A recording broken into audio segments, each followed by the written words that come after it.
नमस्कार साथियों, आपका हमारे YouTube चैनल पर हार्दिक स्वागत बंधन अभिनंदन है। दोस्तों, इस चैनल पर आपको 1 जुलाई 2024 को लागू हुए नए कानून के बारे में जानकारी मिलेगी और संविधान के बारे में भी जानकारी मिलेगी।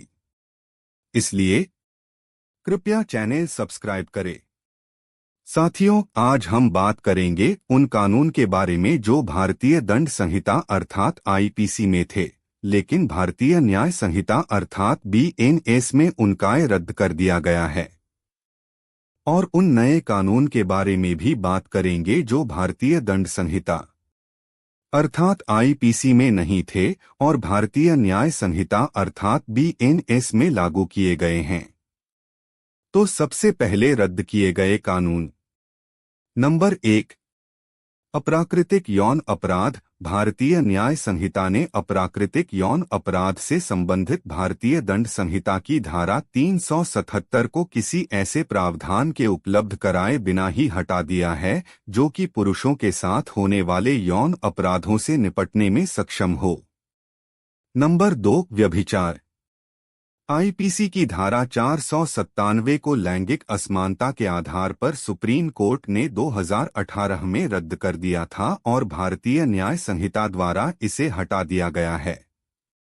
नंबर 3, ठग। भारतीय न्याय संहिता से ठग की परिभाषा हटा दी गई है जो कि आईपीसी की धारा 310 में दी गई थी। अब बात करते हैं नए बढ़ाए गए कानून की। नंबर 1, शादी का झूठा वादा करके शारीरिक संबंध बनाना। भारतीय न्याय संहिता की धारा 69 के तहत शादी का झूठा वादा करके शारीरिक संबंध बनाने पर अब 10 साल तक की कैद और जुर्माने का प्रावधान किया गया है। नंबर 2, भीड़ द्वारा हत्या। जाति, पंथ, धर्म और समुदाय के आधार पर भीड़ द्वारा हत्या जैसे अपराध के लिए अब आजीवन कारावास या मृत्युदंड का प्रावधान है। नंबर 3, संगठित अपराध। भारतीय न्याय संहिता की धारा 111 उपधारा 1 में अपहरण, डकैती, लूट, जबरन वसूली आदि जैसे संगठित अपराधों को परिभाषित किया गया है, जिनके लिए 5 वर्ष से आजीवन कारावास की सजा के साथ 5 लाख रुपए के जुर्माने का प्रावधान है। नंबर 4, छोटे मोटे संगठित अपराध। भारतीय न्याय संहिता की धारा 112 के तहत छोटे संगठित अपराधों को परिभाषित किया गया है, जैसे चोरी, खीना झपटी, ब्लैक में टिकट बेचना, परीक्षा के प्रश्नपत्र बेचना, जुआ खेलना आदि। नंबर 5, आतंकवादी कृत्य को नया जोड़ा गया है।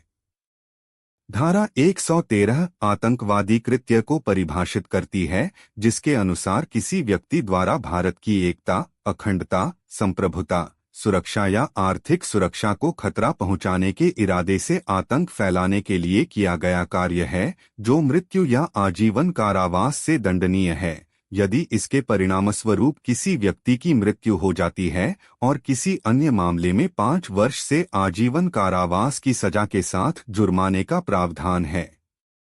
दोस्तों, अब जल्द ही संविधान के अनुच्छेदों के बारे में बात करेंगे।